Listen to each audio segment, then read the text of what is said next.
5, 4, 3, 2, 1. What would you do? Sing you a song. Would I not to talk about me? Start over.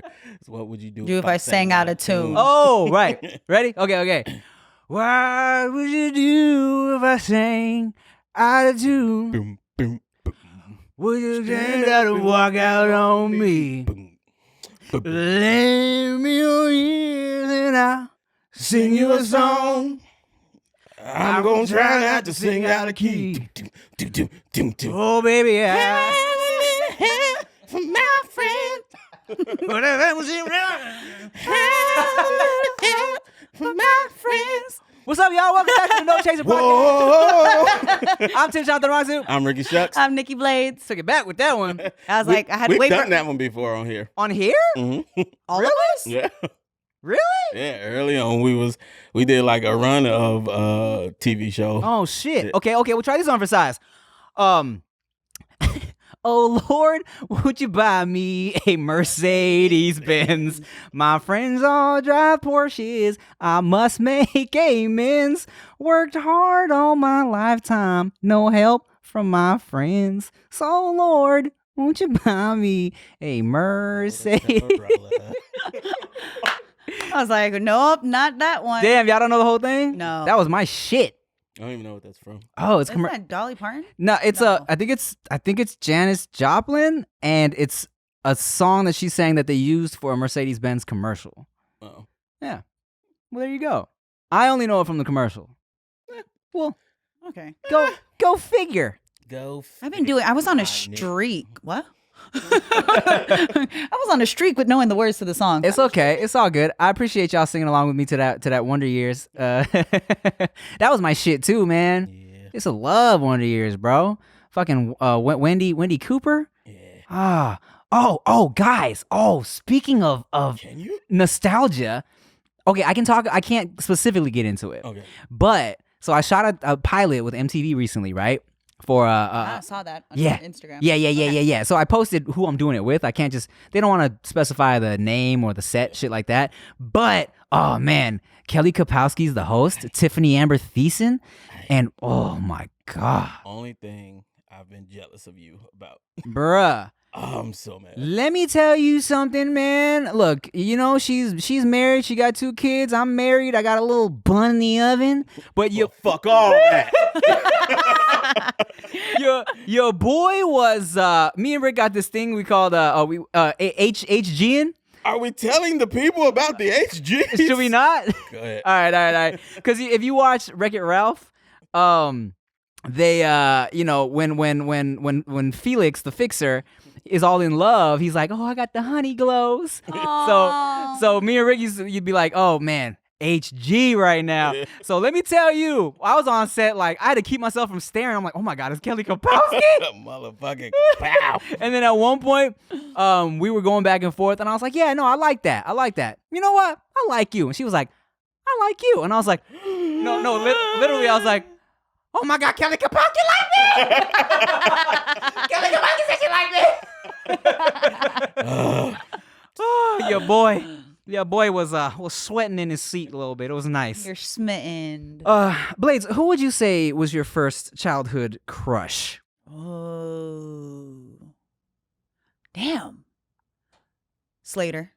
AC Slater. Yeah, and Aladdin.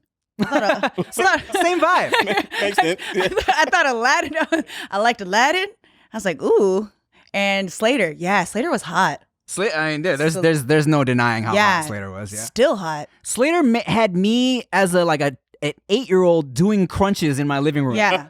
I really had to think about what I was watching, because I would remember Power Rangers, especially that had like a lot of men in it. I think there's always the beautiful woman that everybody has a crush on, but not so much like the heartthrob guy. They're normally like douchebag athletes, how they're played in the shows. But Slater for sure.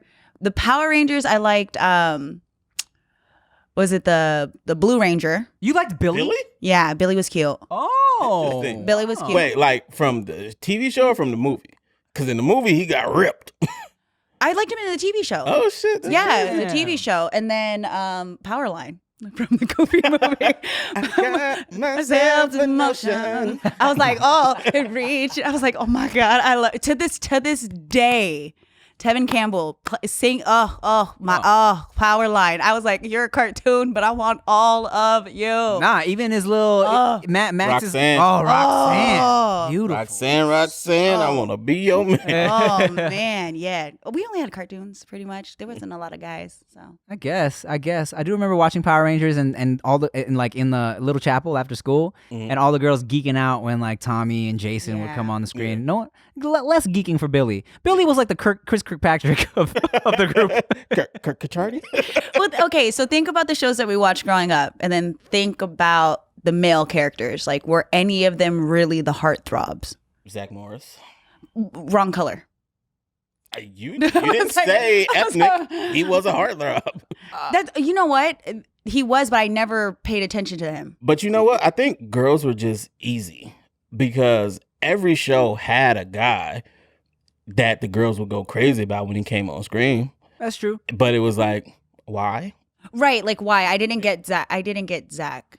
Even I understood it, but I was like, Even Jaleel White, when I definitely when he was Stefan. Yeah. Stefan, that was for sure. The girls like Eddie Winslow too. Eddie was hot. Darius Rucker. McCrary. Oh, yeah. I'm sorry. I thought it was a plane flying really low right now, but it was a helicopter flying really low. We'll get into Rick's fear of blimps later. Speaking of sitcoms and shows that are on TV, that's just a sitcom. Today we got a very, very, very special guest in the building. I've linked with him on random occasions. We had our first real conversation a couple weeks ago, and now we're gonna have a longer one. As somebody who's been holding it down as a comedian and someone in the Asian entertainment community, make some noise for Randall Park. And I mean, a drama could be on TV. They're not all sitcoms. Yeah, you're right. You're right. Yay! We'll do it again. Yeah, just have a seat, bro. Make yourself comfortable. Reset. Okay, good. Yeah. It's not even a reset. We're literally gonna watch you. All this is in there. Yeah. Now let's watch him fiddle with his mic. Do I? Oh yeah, please Just bring close to the face. I don't know how this works. Headphone if you would like. Right there's good. If you want to hear yourself. If you want to hear yourself, it's a full experience with the headphones. With? Yeah, with the headphones. All right. It's hanging on. Oh yeah. No, it's okay. I don't know how this podcast stuff works. Oh, do you not do a lot of these? I do a few, but I'm just old and. There we go. Over the ears, right? Yeah. Sherry came with her. It's like, where do these go? Talking to it. Well, shit, man. Thank you for stopping by. Of course, man. It's a thrill to be here. Hey, dude, it's a thrill to have you. Wild and out. It's right? Full circle. Full circle. Yeah, I always tell people, for no reason, out of the blue, I said, you know how I met Randall Park? No,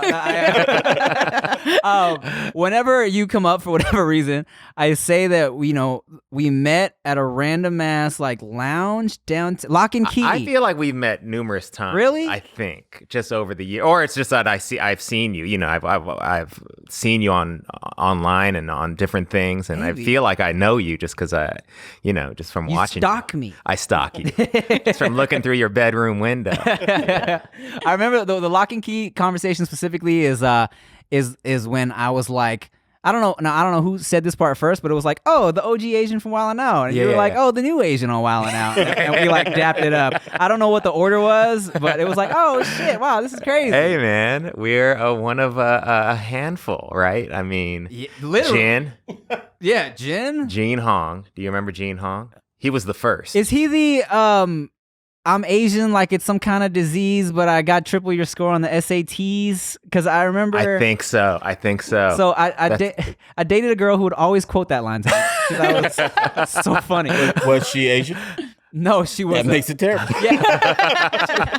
Black and Mexican who didn't know she was. Yeah. Okay, so him, Jin, you, yes, me, yes.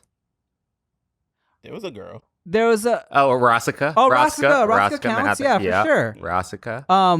Lovely Mimi, who's on the newer cast. Yeah. Rice Gum Oh yeah. Oh yeah. did a few episodes. He Yeah. didn't like it. And I think that's it. I think that might be it. Yeah. Well, hey, man. Hey. Thank you.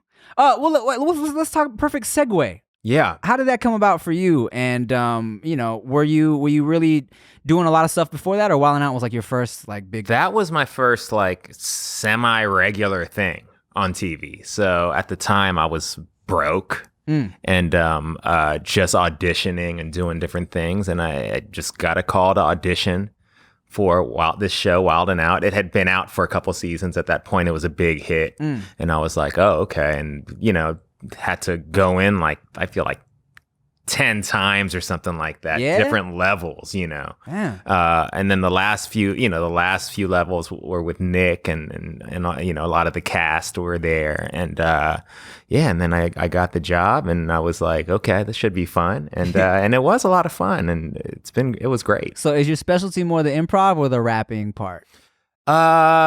Probably more the improv Right. stuff, but we had to do the rapping stuff, and I mean that was fun for me too. But I think the improv stuff was the stuff that I had the most fun with. Did they hit you? Because they hit me with all the Asian jokes. Oh yeah, yeah. And I was ready. You're ready for them. Well, you've been hearing them your whole life. You're hearing the same jokes your whole life. Same jokes. Same jokes. I always tell people that, right? I'm like, yo, my kind of my upbringing and the people I grew up around and the jokes that I got helped me be ready for Wildnout because I've been hearing it's the same, it's like this is the same 5 Asian jokes you kinda say, right? Yes, exactly. And then I saw, so a part of me was like, man, if let's say like there was a little Asian kid that was like getting made made fun of like Asian jokes today, I'd be like, hey man, that'll help you be on TV one day. Don't be sad.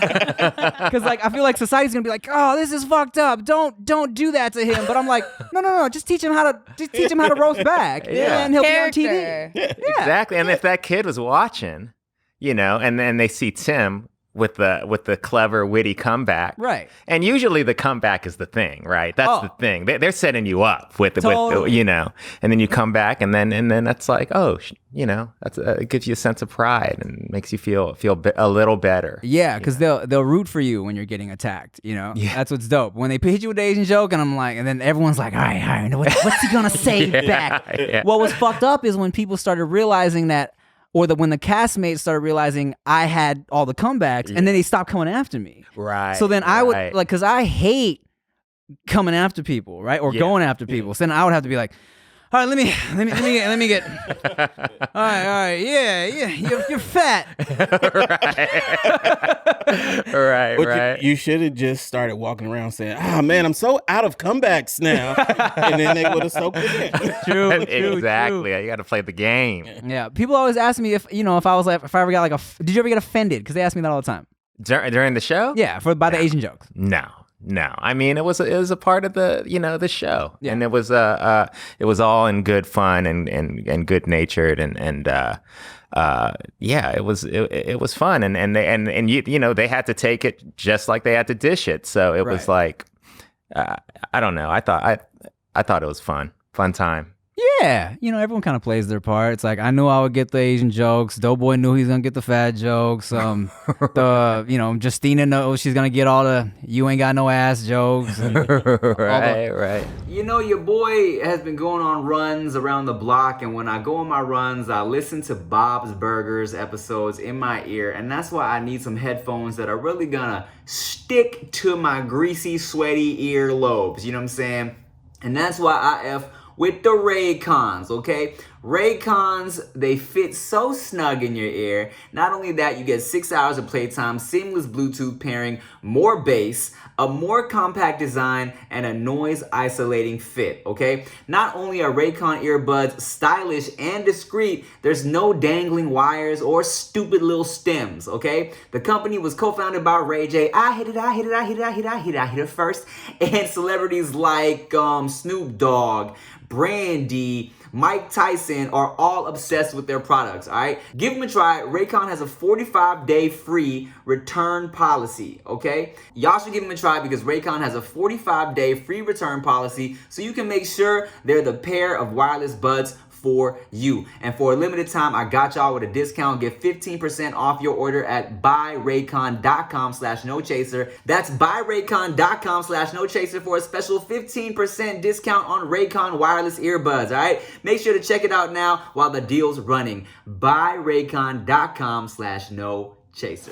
You know what's really important is making sure you got comfy, sexy drawers on, especially during these winter times. It's about to be cuddle season. You want to look good for whoever you might be snuggling with, okay? And that's why you need some boxer briefs from Mack Weldon, okay? Mack Weldon's drawers have versatility, okay? You're not just gonna look great in Mack Weldon. Their underwear, socks, and shirts, they perform well too, okay? From working out, going on a date, or snuggling, Mack Weldon is where it's at, okay? They got fabric technology in a wide range of customized fabrics that can keep up with you no matter what your day looks like, okay? And you got a Mack Weldon guarantee. They want you to be comfortable. So if you don't like your first pair of underwear, you can keep it and they'll still refund you, no questions asked, all right? Me personally, I really like the way they fit, you know what I'm saying? It's not too tight. They make your junk look good, and that's important. That is important. A lot of dudes forget how important that is. For 20% off your first order, visit MackWeldon.com/nochaser and enter promo code NOCHASER, all right? And one more time, that's MackWeldon.com/nochaser, promo code NOCHASER for 20% off, okay? Mack Weldon, reinventing men's basics. So, Mayonnaise. Yeah. You know, and here's the thing, real quick tangent about white people and mayonnaise. I love mayonnaise. I like mayonnaise Oh, too. I do too. I don't mind mayonnaise. Okay. I don't love it. Okay, I never understood the mayonnaise slander. It's similar to fried chicken. In what way? Everybody eats fried chicken, but it sticks with black people. Okay, Everybody eats mayonnaise on their sandwiches. that's fair. Yeah. But yeah. That's Why? Maybe it's the color. white people. Yeah. Because mayonnaise has taste. Because they tried to, if they talk about white people not seasoning their food and not flavoring anything, but mayonnaise has a taste. This is true. I love it. I love mayonnaise. And if you love potato salad, Oh, so good. macaroni salad, Yeah. Yeah, you gotta love mayonnaise. Yeah. I agree. Aioli. Oh, Aioli. aioli. A nice aioli. Well, a lot of people don't know mayonnaise is the base for a lot of shit. Yeah. So they Yeah. like it, but they don't know they like it. Right. You know what's gross? It's how they make mayonnaise. Have you made your own mayonnaise yet? I don't know. It's literally just grease and eggs. Yeah, that's it. Egg yolk. It's egg yolk, and so for like every egg, Really? it's like a cup of oil. Yeah, that's all it is. It's egg Okay. yolk. And you gotta mix it up. I made my Yeah. own mayonnaise once. Emulsify that shit. Yeah, you gotta. I learned that from Ja Rule. The things you Wait, learn from Ja Rule. Okay. I don't know what the show was. I don't remember the context. Ja Rule was in a kitchen somewhere on MTV, and someone was making mayonnaise, and he was like, "That's all. It's just eggs and some grease. That's how to make mayonnaise." And it stuck out in my mind for the rest of my life. I'm like, eggs and grease, Oh, mayonnaise. wow. Rappers Ja Rule. teach you stuff. I guess so. The things you Waka learn from Flocka Ja taught me Rule. about hypertension Oh. and why you shouldn't season your food so much at a random Super Bowl party. Really? Really? Huh. That Okay, was the most he said that entire day. well, speaking of rappers, Randall Park. No, I'm just playing. When you were on Wildnout, not to keep talking about Wildnout, but who would you say was like the craziest guest you had on where you're like, oh shit, this is wild that I'm on set with this dude right now? Craziest guess? I mean, there were so. I mean, I'm a big rap fan, especially that era, that old, golden era. Is that what they call it? That's what they call it. So I was geeking out every show, especially when the kind of older, Right. rappers would come on. I mean, we had the Clips were on there with Pharrell, and I was just like, oh my God, this is crazy, Common came on, Talib Kweli, all these, these great rappers. So I mean, a ton. Where are you from? I'm from LA. Oh, you're from LA. Born and raised. Born and raised. Yes, Oh, sir. You're from here. Yes, sir. Oh, Yes, okay, sir. okay. And was acting always your goal or? No, man. I didn't know what I was gonna do. I went to UCLA. Didn't know what I was gonna do. Got into writing. A teacher told me, "Hey, you should think about like writing. Your writing's pretty good." And I was like, "Oh, validation of any kind. I'm gonna follow that." Right. So I got into that, which got me into writing plays, and that kind of got me into doing stage stuff. Cool. Yeah, and then I just kind of fell in love with it, and then kind of after college put it aside. I was doing it, but just like for fun. And then at a certain point later in life, in my mid to later 20s, I was like, might as well just go for it, Right. Yeah. Did you? Here's something I've always wondered. Yeah. Did you ever get death threats from North Korea when you played Kim Jong-Un? Yeah, everybody, everyone thinks I got death threats, but I didn't. But weird things did happen, Yeah, like we lived in this tiny little house, and one day we were coming home, and well, how did that happen? Yeah. So we basically got security because the studio was like, look, this is all kind of crazy, so we're gonna give you like 24-hour security. Whoa. And we were like, okay. We didn't think we needed it, but we were like, okay. And then we come home one day, and the security guard was out front and was like, hey, so somebody like tried to get into your house. What? Yeah, like we think it was like a reporter. They weren't trying to break in the windows or anything, but they came up to the front door and were like, knocking, and then they were like, and I was like, security's like, he smelled of kimchi. I was like, that was me. No. But so that was weird. And then, we'd hop in our car to go somewhere, and then look back and find cars following us from our house. And it was like reporters. It was like, Oh, okay. Yeah, because it was in the news every day. So, it was stuff like that. But no death threats or anything like that. Was that disappointing for you, like being that like this is, like a huge movie and then it didn't go to theaters?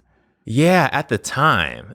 I remember at the time, because before it came out, I had heard from, people involved with the film and the studio. People were saying like, oh man, everyone is like hyped off of your performance in it. And like, I feel like, no, you were the best part of that movie for sure. Thanks, man. Thank you. But they were saying like, your character's testing so high, and it's going to be a real great for you. And so in my head, I was like, oh, this is going to be amazing, And it was amazing, but in a very different way. right. Damn. Yeah. Well, Fresh Off the Boat is like Rick's favorite show. Oh, Yeah. Seriously. thanks, man. And that reminds me, because you're talking about people following you and stalkers and creeps and things like that, right? So I didn't follow you. I didn't creep or anything, right? Here we go. But there was one time, so I had really bad eyesight. I recently got laser surgery. Okay. Right? I came out of a Mendocino Farms. Not going to say where we were at. And I don't have contacts, don't have my glasses on. But then there's this guy coming out of a Trader Joe's. And I'm like, is that Randall Park? So I start doing this. Squinting, and my squint looks away when I'm really trying to do it. You're right. When you getting spit, you ball up your fist for some reason. It's getting closer, and I realize like, oh shit, it is him. Oh shit, he's looking at me in a weird way because I'm looking at you like this. Oh, really? So you're like, and I was like, oh, did I just scare Randall Park? Oh, like, man, I don't remember I'll meet that. him one day. I'll tell him. I'll meet him. Oh. He's like, babe, I think the North Koreans are sending scary black dudes after me. Then Rick's like, oh, I'm sorry. Oh man, gosh, I wish I remembered that. Yeah, I would have this- recognized you though, because I mean, well, was this like how long ago was This it? was about 2 or 3 years ago. Oh, 2 or 3 years. Yeah, I think I would have recognized you. I You seen don't, you. you don't get that type of look from people that often, just trying to stare at you. With their- Generally not. No, okay. You would remember Rick. Or maybe he gets it all the time. That's why. Yeah, he's he's like, like, Yeah. it's just another angry person staring at me today, babe. Don't worry about it. It's fine. another Kim Jong fan. Jeez. Just be like, he's looking at you. Do you know him? I mean, especially like coming out of a Trader Joe's and a aggressive. Mendocino How mean can he farm. be? Yeah. All right, well, we got some questions for you, sir. All right. From the Patreon here. Joshua, and I haven't screened these, so I hope they're not stupid. Why are you such a bitch? He's like, sorry, I didn't mean to do that. All right, so Jamal Johnson wants to know, the question is for Randall Park. At this point in his career, what is something that has made you step out of your comfort zone as an actor? Out of my comfort zone as an actor? That's a good question. Gosh, I feel like every new job is a little bit like of a like. I thought you said nude job. Every Every time I'm naked, it's a new experience. Yes, that's out of my comfort zone.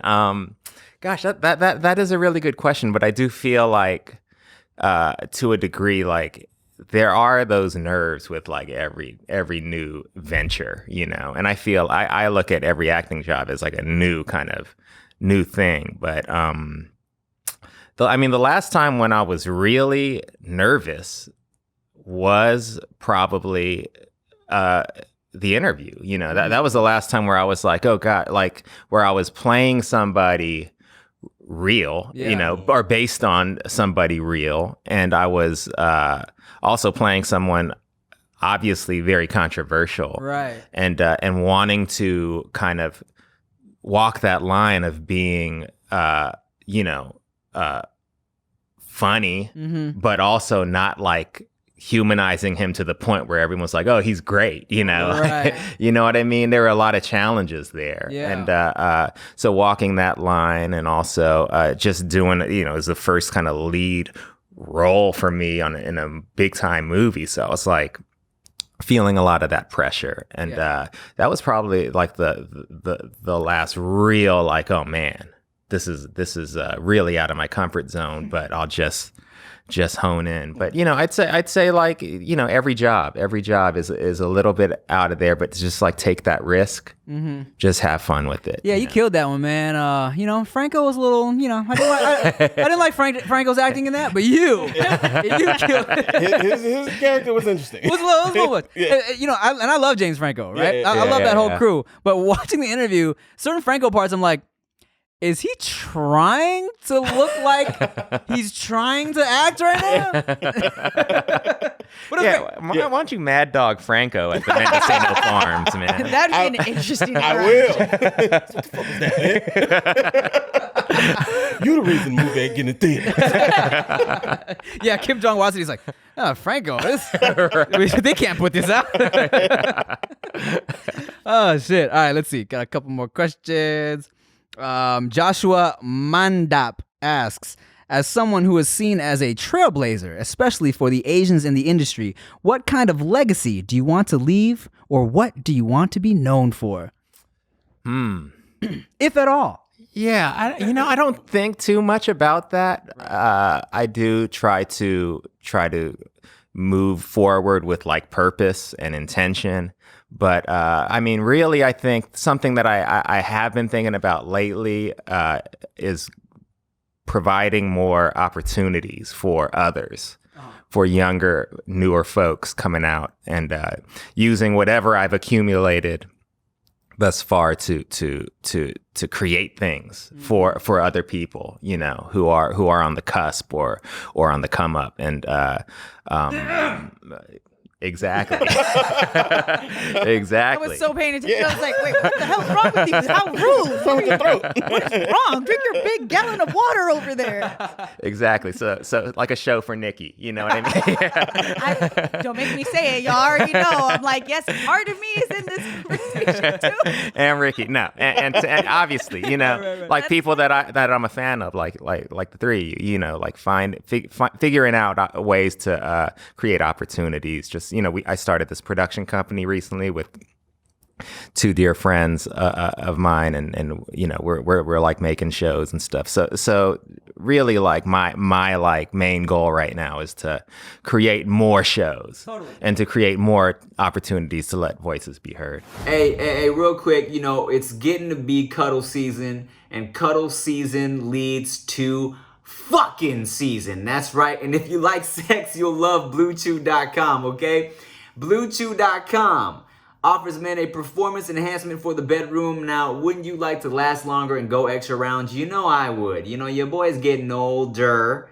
Not old, but older. And sometimes, after you bust, you just want to take a nap. But sometimes your lady's not satisfied, so that's why you need to pop a BlueChew. Because at BlueChew.com, they got affiliated physicians that work with you to find the dosage and active ingredient that is best for you, okay? It only takes a few minutes to connect with a BlueChew.com affiliated physician, and if you qualify, you get prescribed online quickly. The chewables from BlueChew.com are prescribed online by a doctor and made in the USA. BlueChew gives you confidence in bed every time. You and your partner will love it, so chew it and do it.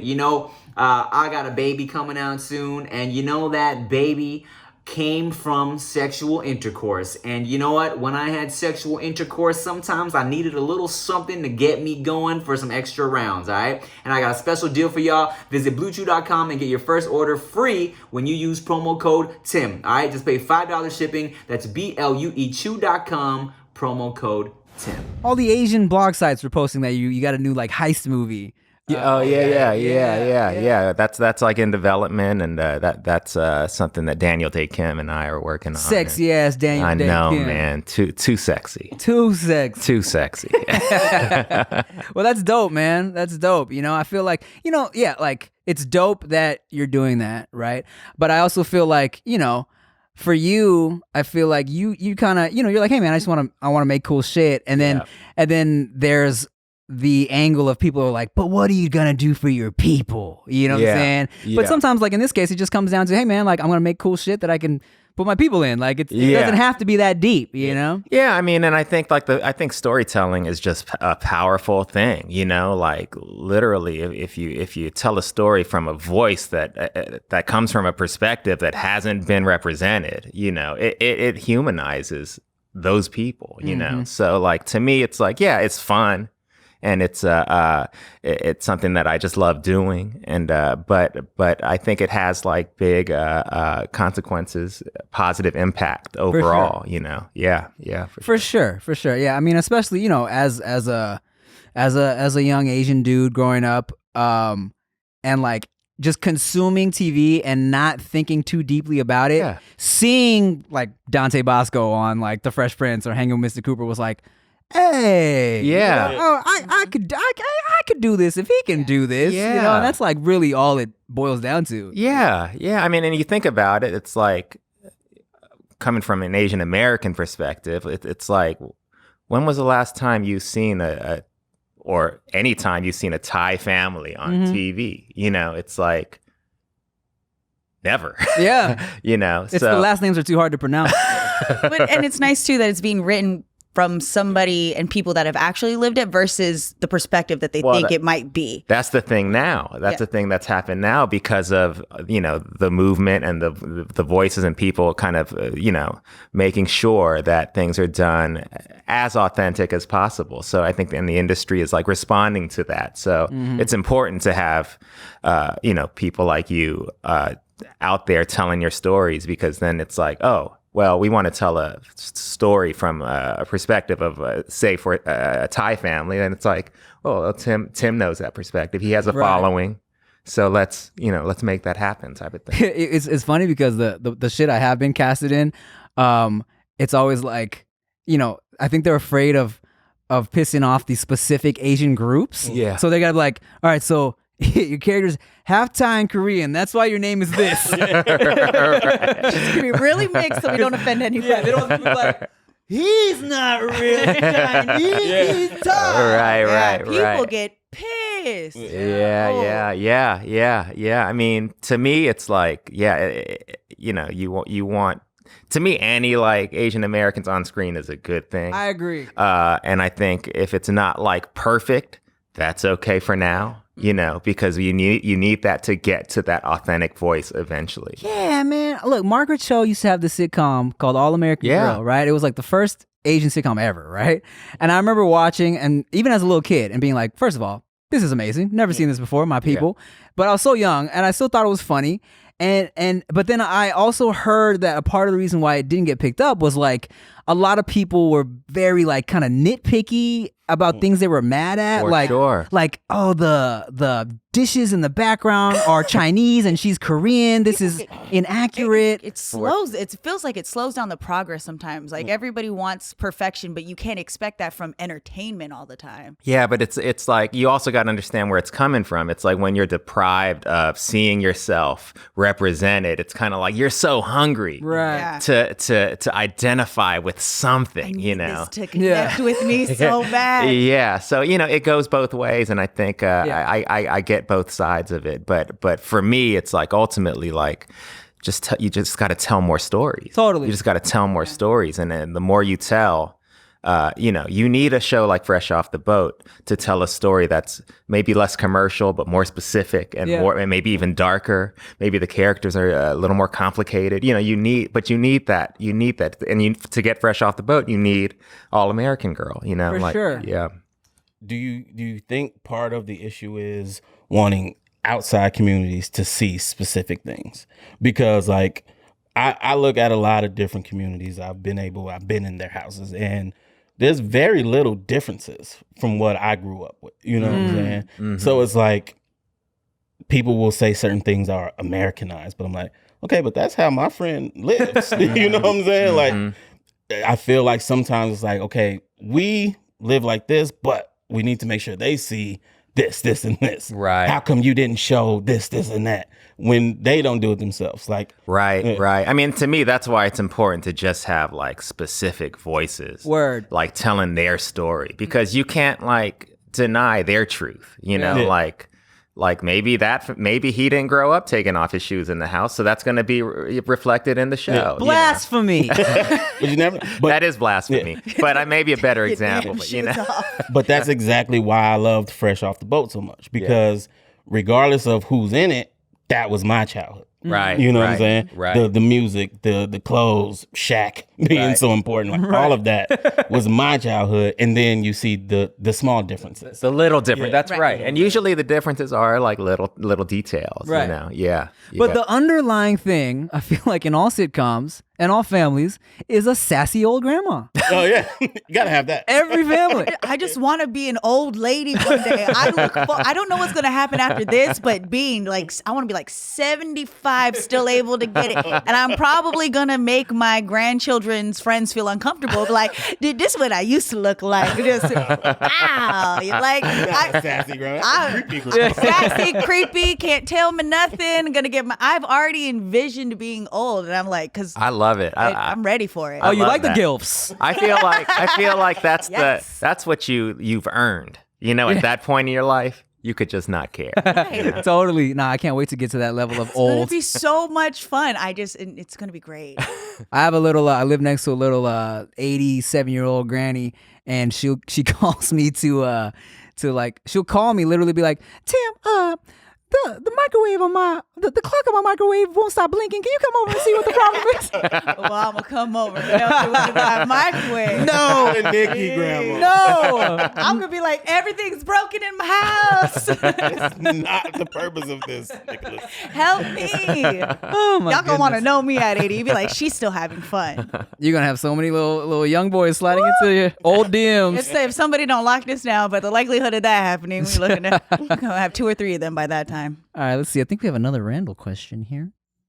Okay, Cher Vu or Vue or Vui asks, can you ask Randall, are you really in a band or only convincingly played one in the movie?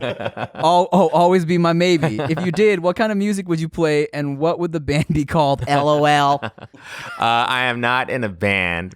I was in one like right out of college. And What's it called? It was called Illigan, and it was like kind of like the band in the movie. That's why we wrote that band, like a version of that band. Okay, you know, okay. we were like these nerdy college guys who love like listening to the Roots, and like a bunch of us played instruments, so we kind of did our little version of that, and then we stopped and went on with our lives. And then by the time that movie came around, Ali Wong and I were working on the script. And it was like, and Allie remembered that band from back in the day because I've known her for years. We've been old friends. And we were just like, let's like do a version of what if that band kept going? We'd be old and struggling and, playing these tiny clubs probably. And that's the version of the band that we see in the movie. I feel like you like freestyle to beats at home. Like you write raps at home. No, I do not. I do not write raps. But I did. Yeah, I'd probably say like well into my adulthood, I would just like write here and there. And then I don't know, probably like 10 years ago, I stopped doing that. Just store that for when you need it. You got some bars. He wrote all his bars for that battle show. Oh, yes, that's right. That was when I brought the old pen out. Yeah. All right, we got one more question here. Okay. Oh God, it's a long one. I hope it's not stupid. You should proofread this. Brown Johnny Bravo here. It's dumb. No. I'm playing Johnny.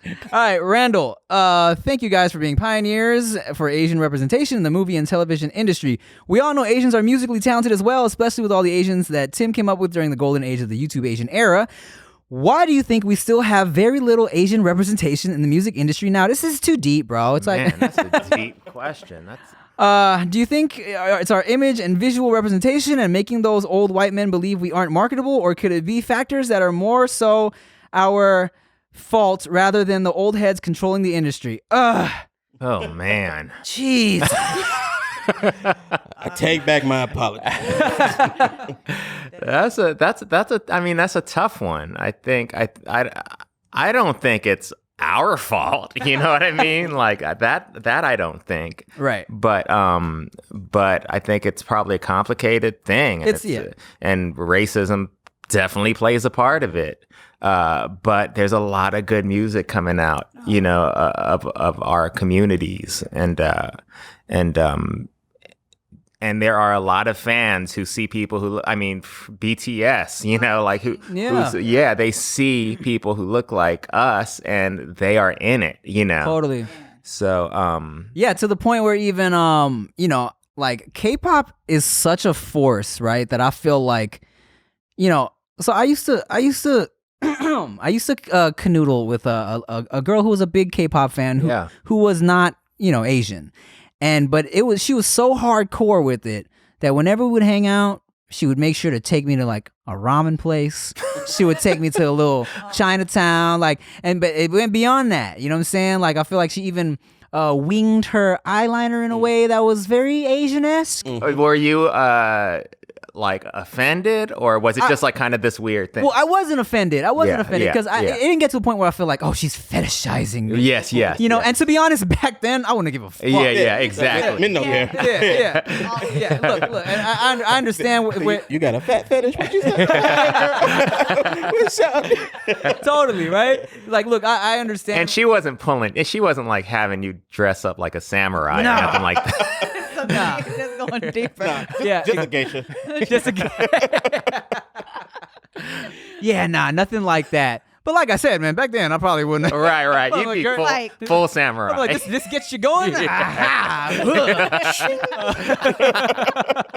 Swing. Did you just harikari yourself? Yeah, I did. Does this turn you on, girl? Harikari. Guts. It's like, no. But yeah, so back then I didn't mind. That's not even what I was talking about. The effects of K-pop are so hardcore nowadays. I feel like, it not only opens the door to like Korean like language and music, but also, of course, for a lot of women, like Korean men and like the food and the culture.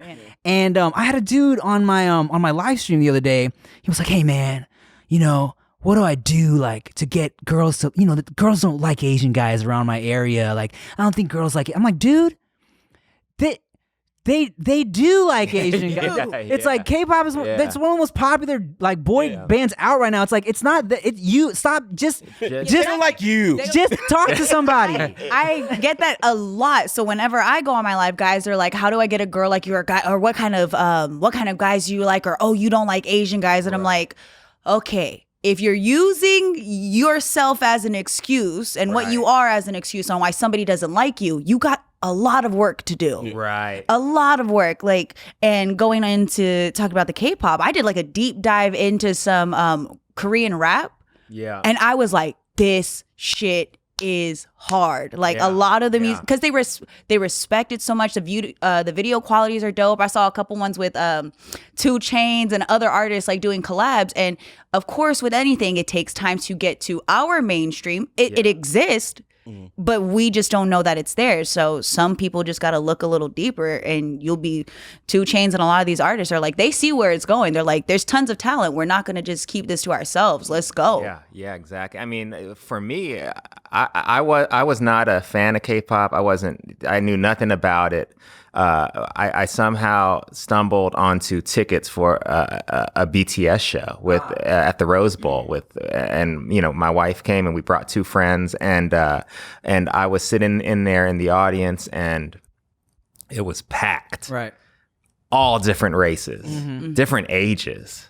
And watching this show, and these guys were so talented, so just they had so much charm. They were so positive, and just amazing. And I was just mesmerized. And I look around, and these people were singing along to lyrics that some of them they probably didn't understand what they were saying, but it was just this force. Yeah. And I've been a fan ever since. Like I just think they're so incredible. And my wife is like in the Army officially. Like she is. She's just so in it. And I get it. I get it. I get it. I think Blackpink. Is it Blackpink or Pink Black? But Blackpink. Blackpink. The girl group. With Selena, they did a song with Selena Gomez, 53 million views in like a day. Yeah. It was ridiculous. So the music's there and people are hopping on, but I be singing some words to songs I have no idea what you're saying. None, but I am Sing it right now. Don't know the words. I told you I didn't know the words. I don't even know the lyrics in English most of the time. That's true. How long you been married? We've been married for 11 years now. Cool. Yes. Thank you. That's fun. Someone that was with you before the fame. Yes. We were broke together. Yeah. That's beautiful. Yeah. It's been great. Yeah. And you have a child. 8-year-old daughter. Damn. And congrats to you on your... Thanks, man. I brought it up just to... No, I'm just kidding. Let's talk about my baby. You have an 8-year-old daughter. That's super cool. How is it navigating during these like Rona times? Man, it's been up and down, man. It's been tough. The kid is doing online school. I've been, busy with the production company stuff, but not acting. But also just been really like reflecting. Yeah. Taking a lot of walks, and thinking about my purpose and, things I want to do, creating opportunities, stuff like that. But it's been, it's been good. I think, it's a tough time for a lot of people, and I'm very I have a lot of anxiety just about the world, but there are good things good blessings to count. For sure. Yeah. I've never really had any anxiety in my life until this year. Yeah. I think there was like 1 week where I was just like, oh man, I feel weird. Yeah. That's exactly it. that like you just like feel winded. Yeah. And I'd never felt that before. I've always just just like, hey man, life is good. Life is great. And all of a sudden one day I was like, this is weird. I don't like this. There's people going, we told you. We told you the world is shitty, man. Now you want to stay home with us, don't you? So for these Zoom classes, does an adult have to be, do you have to like be in the room during this? Yeah. I mean, we don't have to, but we're usually like nearby and it's tough. Man. It's tough, man. Yeah, I think about the kids a lot and how, like, last year she's in, 2nd grade, having a good time on the playground. And now it's like, dude, I miss my buddies. I mean, imagine like if it's your senior year of Oh, high school. Felt so bad for My poor them. niece. My niece graduated. There was not. I mean, my niece and my nephew. Yeah, not the same. And they live in Hawaii, so that's a whole nother type of experience. They're locked down. Nobody can go there. Nobody can leave. So. Yeah, I mean, high school you only get 4 years. Yeah. You know, and like to have. And prom, because prom. No prom, no grad no night. prom, no grad, no like they Yeah. got really. Senior year's the best year. It's what you go to school for. It's so fun. And then there's a flip side that I didn't even realize. My nephew, this is his first year in school. Oh yeah. So he's starting right. school like this. So when it comes time to go to an actual classroom, that's going to be weird for him. Yeah. He's going to be Yeah. old crying Yes. because his mom left him. Yeah, Like, because if adults don't even know how to go to the grocery store without fighting each other, what the hell are these kids going to Yeah. do when they start hanging around each other again? Right. Yeah, it'll be interesting to see number one, how long this lasts, and then number two, just getting back to quote unquote normal, what that means, if there ever is a quote unquote normal, you know. Yeah. I just hope that whatever changes happen are positive, and that we get rid of that Yeah. feeling. You For know? sure. Unless you have asthma, then hey man. Yeah. Then you got that shit. Yeah. Did you have anything that was like that you were looking forward to that got canceled because of everything? There were some projects that I was supposed to do, but I don't know, like after like the first like month or so, I didn't really like, I just felt like they were bigger things, you know? Yeah. So it didn't really, and those things will come around again if they're meant to be. Totally.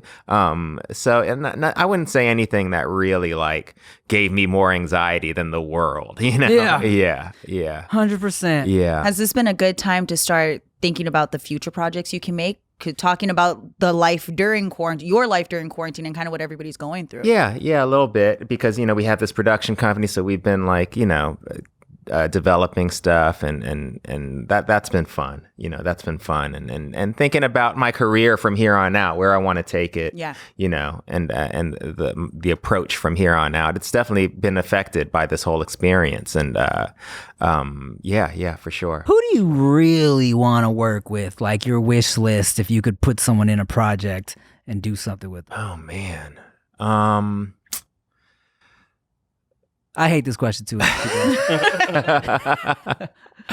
I mean, I don't know. I feel like I've worked with a lot of people that I, you know, like in terms of people I haven't worked with.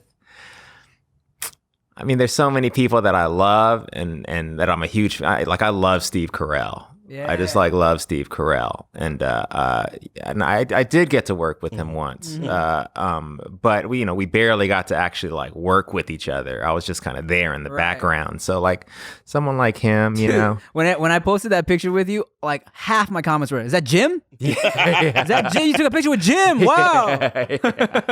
Yeah, that's crazy, man. Because that was like a one-off thing. I came in for 3 hours, shot Right. that scene, left. So funny. And then it just on the internet, like years later, it just becomes this thing, and I think that's pretty crazy.